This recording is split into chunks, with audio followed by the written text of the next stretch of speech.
Before we talk about weapons, tactics or battles, we need to talk about water. Rain, mud and dampness quietly destroyed more soldiers than bullets ever did. Trench foot, fungal infections, hypothermia, rotting gear, rusted weapons and collapsing morale all followed moisture wherever it settled in. During World War II, armies learned very quickly that staying dry was not a comfort issue. It was survival. Veterans from Europe and the Pacific repeatedly described rain as the true enemy. Boots dissolved in mud, uniforms never fully dried, and shelters leaked constantly.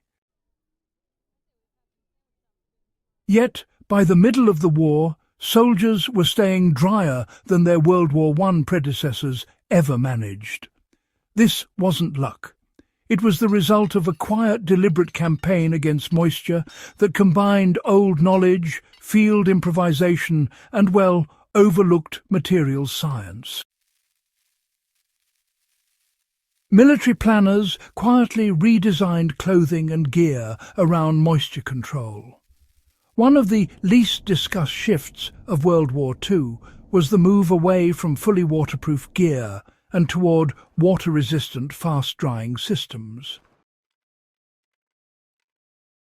Rubberized coats had already proven disastrous in World War I. They trapped sweat, caused overheating, and created damp conditions underneath that were worse than rain itself. World War II quartermasters learned from that failure. Instead of sealing soldiers inside impermeable shells, they issued tightly woven cotton fabrics treated with waxes and oils. British waxed cotton jackets, American treated field jackets and German water-shedding smocks all followed the same logic. Shed rain, breathe enough to release sweat, and dry quickly when soaked. These garments never claimed to be waterproof. They didn't need to be. They simply kept soldiers functional.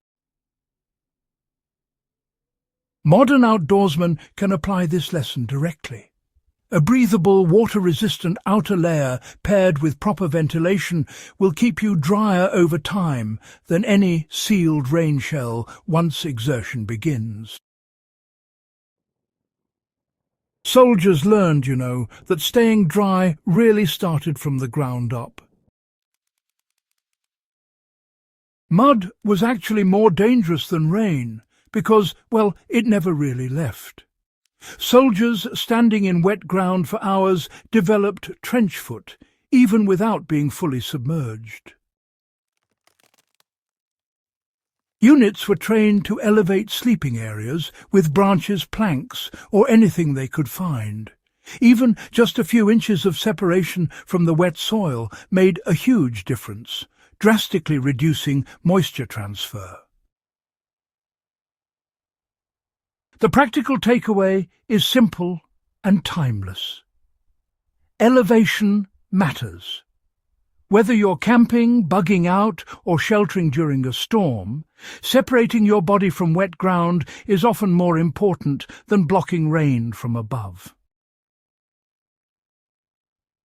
Canvas, oil, and wax quietly beat modern synthetic rain gear. World War II armies relied heavily on canvas, but not untreated canvas.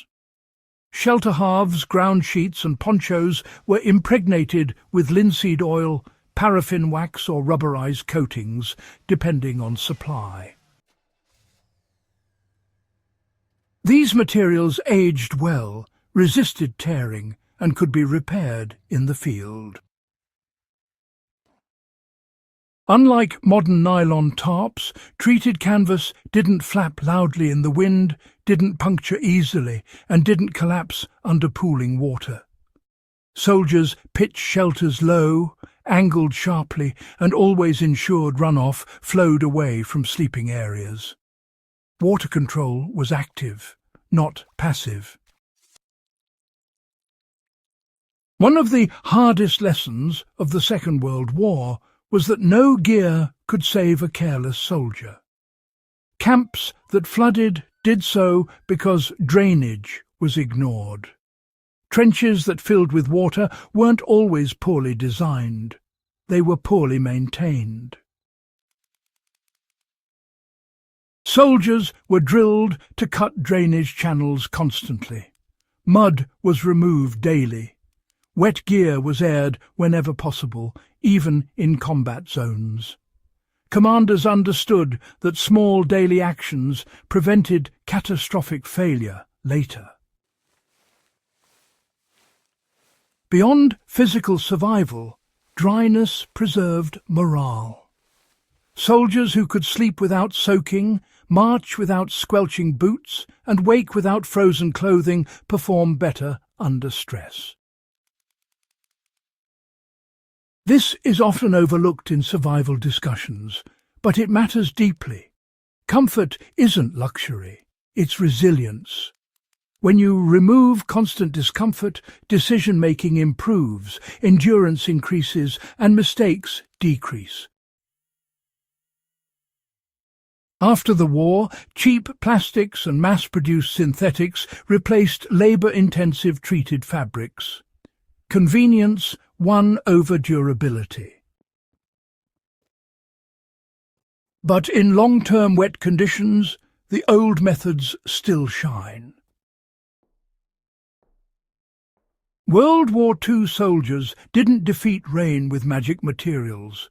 They defeated it with layered systems, smart ground management, breathable fabrics, and relentless discipline. These lessons remain as relevant now as they were in the forests of Europe and the jungles of the Pacific. If you care about real history, real survival knowledge, and practical lessons that still work when modern systems fail, this is the kind of knowledge worth preserving.